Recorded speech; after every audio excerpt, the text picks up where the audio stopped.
working class. Capitalism is a deadly vampire that feasts on the blood of the working class. Yeah. Can you elaborate on that for me? I don't really want to right now, but like, because like, Do you have an iPhone? Yeah. So you're feasting on the blood of the working class. How dare you? Yeah.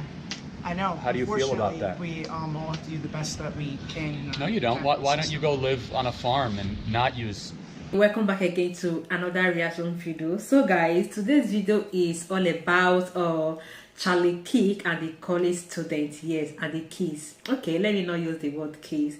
So I'm going to be reacting to this amazing video titled Marxist Student Learns How Bad Socialism Can Really Get. Guys, I just hope this conversation flows well between Charlie Kirk and the college students, right? I'm sure you don't want to miss any bit of this.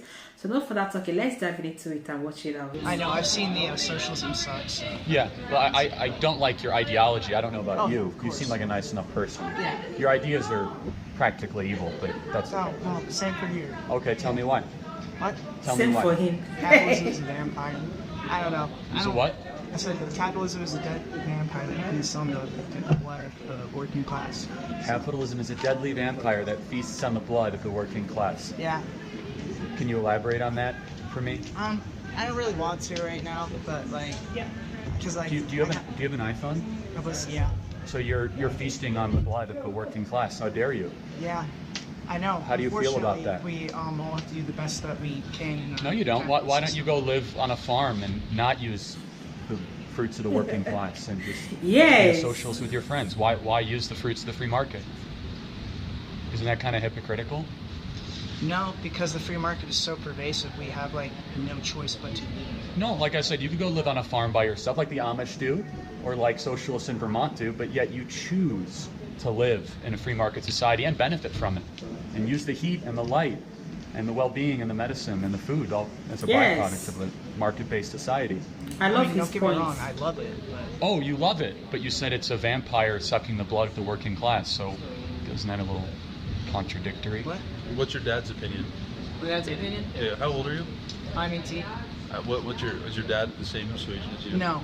No, he's a Republican. Slightly, that's okay then. He's Republican. Yeah, he's a Republican. No one's preventing. See, here's the thing: no one's preventing you from living like a socialist. You can go do that, but your worldview would prevent me from living like an entrepreneur or like a capitalist. So inherently, your ideology is built on control of other people's choices. Ours is built on freedom. If you want to go live like a socialist, I have no problem with that. You can go start your own socialist colony in rural Utah, buy your own land and share your own water and share your own food. That's what's so amazing about voluntary societies. Whereas what you talk about is a coercive society. I don't have that freedom to live how I want to live under the worldview that you espouse. And I think that's immoral. You're forcing them. And again, I don't believe in revolutionary socialism. I didn't accuse you of that. You said Democrat socialism. Yeah. That's just the club I'm with. Really, I'm fairly Marxist, honestly. Okay, let's talk. That's just the club that I'm in. But I believe that eventually we will get to a state where enough people, we will collectively come together and say, hey, this is better, for all of us. I don't, obviously, with the world we live in today, like, socialism can't exist, like today in America. Like, I'm very pragmatic, at my core. I'm like, I recognize that's never going to happen. You said the Marxist thing. Can you give me an example where Marxism has ever worked? No, but that's because we aren't. But it's been tried over 100 times in the last 100 years, and it's never worked. It's 0 for 100. And isn't that kind of concerning to you? Well, so the thing is, in a Marxist state, it's a stateless, classless, moneyless society. Right, and so that's just utopia, man. I mean, that's no different than a fiction novel about Neverland. It's been tried, and the results are hundreds of millions of people dead. But that's ultimately what the true context of utopia is. Right. So here's the question: you think utopia is attainable? I think it is, not in our lifetime. Okay. Have you read the Communist Manifesto? Yeah. And so, I guess the struggle I have here is you espouse a viewpoint that has never worked. You think's never going to work in our lifetime and never work in this country. That's no different than me believing in something of a work of fiction. But that doesn't mean that you can't work towards it. So how would we go about working Yeah. towards it? That's where the revolutionary component comes in, isn't it? So maybe you are a little more revolutionary than you admit it. I don't think I am. I think that like when you look over time and you see, you know, how societies have changed and how they've progressed, I think that eventually will get to a point where people will be able to put aside. Well, so let me ask you a question. Do you think some people are better at some things than others? Sure. Okay, so then in your utopian society, where would a smarter person fit in versus a not so smart person? Would there be hierarchies or no? In your fictitious utopian Marxist My society? fictitious, okay, yeah, we were in society. Well, at that point, automation will have taken over enough so that Exactly. not like Guys, Charlie Kirk is very right.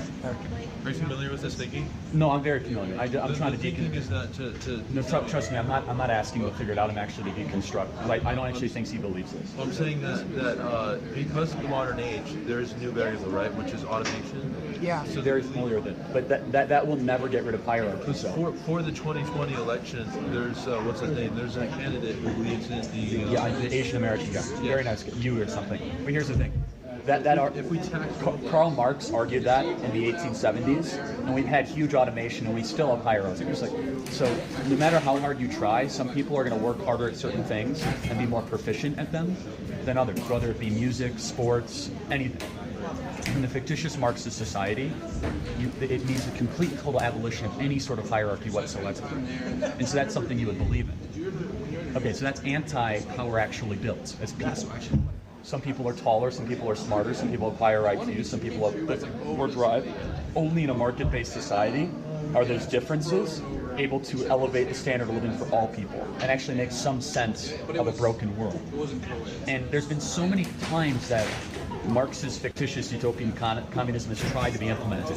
Over a short period of time, like the Paris Commune, it falls apart. Do you know why? Because human beings are inherently selfish. And so if you try to build a commune, for example, after 20 days, you're going to have one guy and say, no, I want 2 loaves of bread, not 1. And he might be smart enough to be able to figure out how to do that. Then all of a sudden there'll be a small subdivision that will break away from him and you have conflict. The only reason we have a civil society in the West is in order to get 2 loaves of bread in the West, you have to earn it. You can't take it away from somebody else. That's where Marxist utopian fictitious communism breaks down. This is an interesting topic. I should probably get to class. Thank you. I hope you learned something. Wow, guys, we have come to the end of this video. This was an interesting one, really beautiful. Wow, I really enjoyed every bit of this video. I just loved how the conversation goes. Yes, the conversation was so smooth. I know these kids. Okay, let me not call them kids. I know these college students, some of them have been misinformed. Yes, they have been misinformed, and guys, they just need time and they need a very well educated people to educate them. Like the guy was like that, he doesn't believe in socialism, and Charlie Kirk was like, okay, if you don't believe, why are you using the electricity? Why are you using the, you should have go live in the farm. And guys, like the guy, I just love the way he didn't argue a lot with Charlie Kirk, like unusual. Sometimes a lot of them used to argue. They will know that they make a very, very pointless answer, and they will just want to argue on that to emphasize on that they were actually right. And talking about this other one person being better than the other, guys, that is actually true. In the society where we live, like they said, all heads are not equal. Yes, all heads are not equal. So I think one person is more better than the other. When you come to a marketplace, yes, this person is doing more well than the other. Yes, and I know that most people, we are just striving, we are just working so hard to to achieve that big thing. And like, no matter how you work, that is for sure, one person will be greater and the other person will be lower. And the society where we live we are very, very selfish. Yes, woman being in self is very, very selfish. You know, sometimes someone might just get one something and the person will be striving to get more. Yes, the person might be striving to get more, either in a selfish way or or in a right way. But trust me guys, the world we are living, the society we are living, we are very, very selfish. We are very, very selfish. Individualists, yes, are so selfish.